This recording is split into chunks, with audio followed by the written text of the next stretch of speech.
شیر نے اس عورت کو کچھ نہیں کہا. اب دھیرے دھیرے ایسے ہی وقت گزرتا رہا تو ایک دن ایسا بھی آیا کہ اس نے شیر کے قریب کھڑا ہونا شروع کر دیا. اب گوشت ڈالتی وہیں کھڑی ہو جاتی، گوشت ڈالتی وہیں کھڑی ہو جاتی.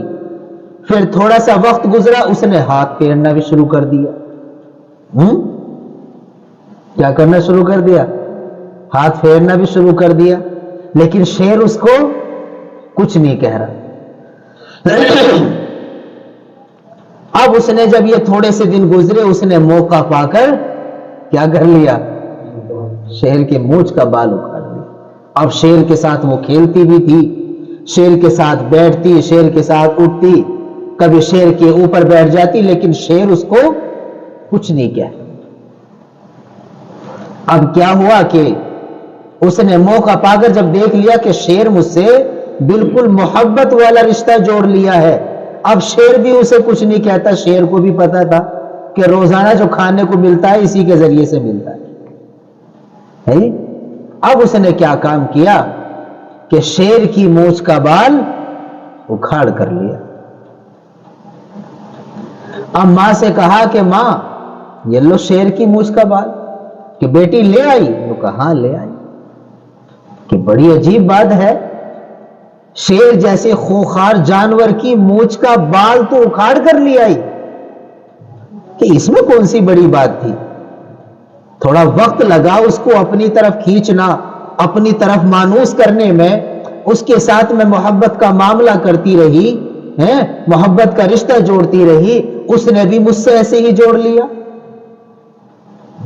اب بیٹی کو اس نے کہا کہ اب تو تجھے تعویذ کی ضرورت نہیں ہے.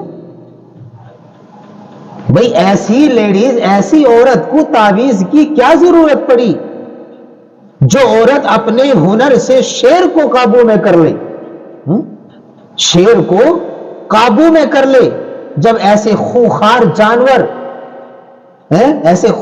جانور کو وہ اپنی عقل سے، اپنی محبت سے، اپنے اچھے اخلاق سے، اپنے طریقے سے جب وہ شیر کو قابو میں کر سکتی ہے تو بیٹی تجھے تعویذ کی کیا ضرورت ہے؟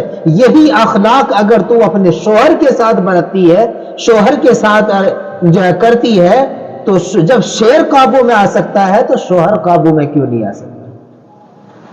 بات سمجھ گئے ہیں؟ جب شیر قابو میں آ سکتا ہے بیٹی تو تجھے تعویذ کی کیا ضرورت ہے؟ تو یہی حسن اخلاق جو تیرے شیر کے ساتھ تھے، وہی حسن اخلاق تو اپنے شوہر کے ساتھ اگر کرے گی، شوہر کی خدمت کرے گی، شوہر کی کڑوی کسیری. جب تو شیر کے پاس گئی ہوگی وہ گھرایا بھی ہوگا، اس نے تجھے کڑوی نگاہوں سے، شکار کرنے والی نگاہوں سے بھی دیکھا ہوگا، دانت بھی دکھائے ہوں گے کھول کے کہ ہاں سب کچھ دکھائے لیکن میں ڈری نہیں. استقامت کے ساتھ ہمدردی اور نرمی کے بلبوتے پر میں اس کے نڈر ہو کر قریب جاتی رہی اور اس کے اوپر شفقت کا ہاتھ پھیرتی رہی. تو بیٹی جب تو شیر قابو میں کر سکتی ہے تو شوہر قابو میں کیوں نہیں کر سکتی؟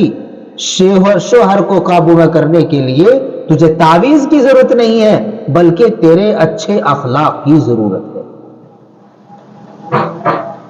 اسی لیے بعض ہماری مائیں بہنیں تعویذ کے چکر میں در در ٹھوکریں کھاتی پھر رہی ہے.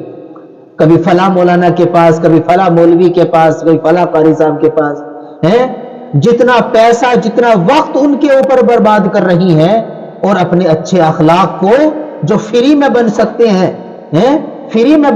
ہیں ان کو بنا کر پیش کرنے کی ضرورت نہیں ہے.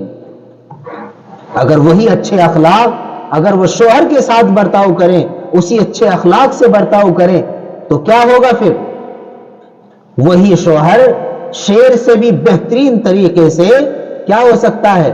قابو میں ہو سکتا ہے. اسی لیے فرمایا کہ جو عورت یہ چاہتی ہے کہ میں اپنے شوہر کو تلوار کے بلبوتے پر، دھمکانے کے بلبوتے پر اسے قابو میں کر لوں، یہ اس کی بڑی بے وقوفی ہے. یا شوہر اس چیز کو سمجھ لے کہ میں اپنی بیوی کو ڈانٹ کر، دھمکا کے، اس پر جو ہے سختی کر کے اسے قابو میں کر لوں گا، تو یہ اس کی بھول ہے، بے وقوفی ہے. انسان ہمیشہ اچھے اخلاق سے قابو میں آتا ہے. انسان شوہر اپنے بیوی کا اگر دل جیتے تو اخلاق سے جیتے، اچھی عادت سے جیتے، نہ کہ تلوار سے جیتے۔ بعض بیویاں اس طریقے کا معاملہ پیش آ جاتا ہے کہ اگر میاں بیوی میں لڑائی ہو گئی تو کیا کرتی ہیں؟ میں اپنے بھائی کو بتا دوں گی، اس کی عقل ٹھکانے کروا دوں گی، اپنے باپ کو بتا دوں گی، اس کے جب 2 ڈنڈے لگیں گے یہ خود بخود صحیح ہو جائے گا۔ نہیں، لیکن ایسا کچھ نہیں ہوتا۔ میاں بیوی کے رشتے میں چاہے باپ کی حیثیت رکھنے والا آدمی ہو یا بھائی کی حیثیت رکھنے والا آدمی ہو یا پڑوس محلے کا کوئی رشتہ دار، محلے کنبے خاندان کا کوئی بھی اگر آدمی ہو، اگر میاں بیوی کے رشتے میں آتا ہے تو وہ رشتہ زیادہ دن نہیں چلتا، بلکہ اس میں درار ہو جاتی ہے۔ میاں بیویوں میں ملاقاتیں بھی ہوتی ہیں، بات چیت بھی ہوتی ہیں، رہتے بھی ہیں، کھاتے بھی ہیں، پہنتے بھی ہیں، لیکن دل کے اندر جو ایک محبت کی چاشنی پیدا ہوتی ہے، محبت کا جو ایک ولولہ پیدا ہوتا ہے، پھر میاں بیوی میں دونوں میں ایک دوسرے کے لیے وہ محبت پیدا نہیں ہوتی نہیں ہوتا ایسا تن سی باتوں کو گھر لے جا کے بتانا۔ بہت ساری بیویوں میں، بہت ساری ماں بہنوں میں بڑی بری عادت ہے کہ پیہر کی بات سسرال لے کے آ رہی ہے، سسرال کی باتیں پیہر لے کے آ رہی ہے، اور فائدہ کچھ نہیں ہے۔ میری ساس ایسی تھی، ساس سے کہہ رہی ہے میری امی ایسی تھی۔ شوہر کے گھر میں اگر اللہ نے آپ کو رکھا ہے تو آپ کو چاہیے کہ شوہر اگر غریب ہے تو اس کی ناشکری نہ کی جائے۔ آج وہ غریب ہے، اللہ کی طرف سے نہ جانے کم مالدار ہو جائے۔ بیوی جب شوہر کی باتوں کو تحمل کے ساتھ برداشت کرتی ہے تو اللہ تبارک و تعالیٰ اسے اس بات کا اجر عطا فرماتے ہیں۔ فرمایا کہ ایک شوہر کے ناک میں پھنسی نکل آئے اور اس پھنسی میں مواد پڑ جائے، پس پڑ جائے، اور بیوی اسے اپنے منہ سے چاٹ بھی لے، تب بھی شوہر کا حق ادا نہیں کر سکتی۔ اللہ تبارک و تعالیٰ فرماتے ہیں کہ اگر میرے بعد کسی کو سجدہ کرنا آتا تو میں شوہر کو سجدہ کروا دوں۔ تو اس سے پتہ چلتا ہے کہ اللہ نے فرمایا اپنے مقدس کلام کے اندر بھی وضاحت کے ساتھ، علماء فرماتے ہیں کہ شوہر کا مقام و مرتبہ بہت بڑا ہے۔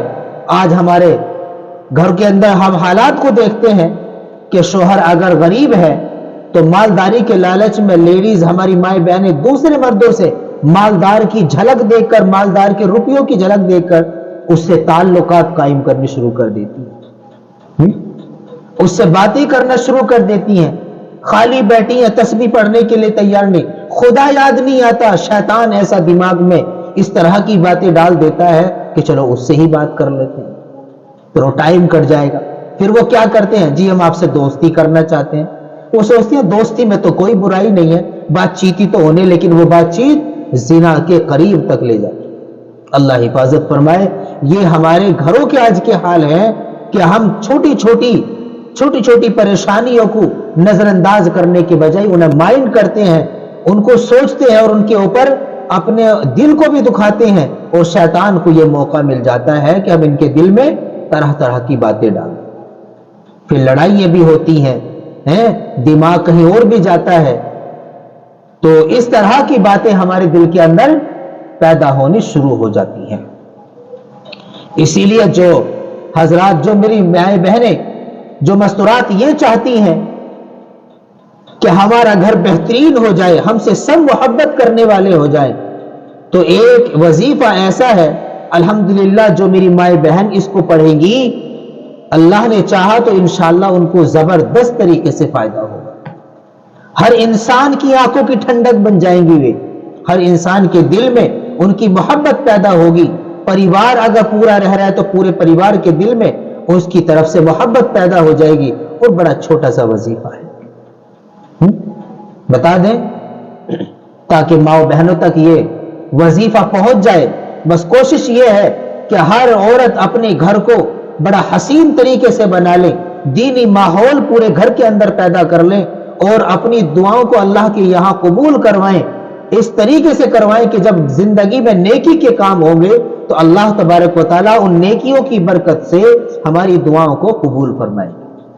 اور بہت آسان سا وظیفہ ہے کہ جب مائیں بہنیں فرض پڑھیں یا واجبات، واجب نماز پڑھیں یعنی وتر پڑھیں یا نفل پڑھیں یا سنت پڑھیں یا فرض پڑھیں، اور اس میں جو اتحیات پڑھنے کے بعد اللہم صلی پڑھتے ہیں، پھر اس کے بعد اللہم بارک علی محمد پڑھتے ہیں، اور اس کے بعد پھر اللہم انی ظلمت نفسی پڑھتے ہیں، تو جب ہم ظلمت نفسی والی یہ دعا پڑھتے ہیں اس وقت میں ایک دعا اور ملا لیں. قرآن کی ایک آیت ہے، ربنا حب لنا من ازواجنا وذریاتنا قرۃ اعین وجعلنا للمتقین اماما. جب ہم نماز پڑھتے ہیں تو نماز کے دوران سلام جس قاعدے میں ہو کر کے ہم سلام پھیریں گے، یعنی نماز کی آخری رکعت میں اتحیات پڑھنے کے بعد درود شریف پڑھیں گے، پھر دعائے معصورہ پڑھیں گے، اس کے ساتھ اگر ہم یہ بھی پڑھ لیں کیا جو میں نے ابھی آیت بتائی تھی، ربنا حب لنا من ازواجنا وذریاتنا قرۃ اعین وجعلنا للمتقین اماما، اور اس کے بعد پھر سلام پھیریں اور پھر اللہ سے دعا کریں. اللہ نے چاہے ایک ہی مرتبہ پڑھنا ہے تو 2 4 3 4 5 مرتبہ نہیں پڑھنا، جتنی مرتبہ اللہم انی ظلمت نفسی ایک مرتبہ پڑھیں گے، اس کے بعد میں پھر یہ بھی دعا پڑھیں. یہ بھی قرآن کی ایک آیت ہے جس کو پڑھنے کے بعد جب آپ سلام پھیریں گی تو اللہ تبارک و تعالی آپ کی دعاؤں میں اثر پیدا کریں گے اور آپ کی دعاؤں کو بھی قبول فرمائیں گے. اور اس دعا کے ذریعے اللہ تبارک و تعالی جن بچیوں کے رشتے نہیں ہو رہے ہیں، اللہ تبارک و تعالی ان کو بہترین رشتے عطا فرمائیں گے. اور رشتے ہونے کے بعد جب شادی ہو جائے گی، اس کے بعد جو شادی جس جگہ ہوگی، سسرال کے جتنے آدمی ہوں گے وہ تمام افراد اس بچی سے محبت سے پیش آئیں گے، اس کی نظروں میں محبت سے پیش آئیں گے، اس کی نظروں میں عزت ہوگی. اور اگر جو بچیاں شادی شدہ ہیں، مائیں بہنیں شادی شدہ ہیں، اگر وہ بھی پڑھیں گی تو الحمدللہ ان کو بھی اس کا اثر پہنچے گا. اللہ ان تمام باتوں پر عمل کی توفیق عطا فرمائے.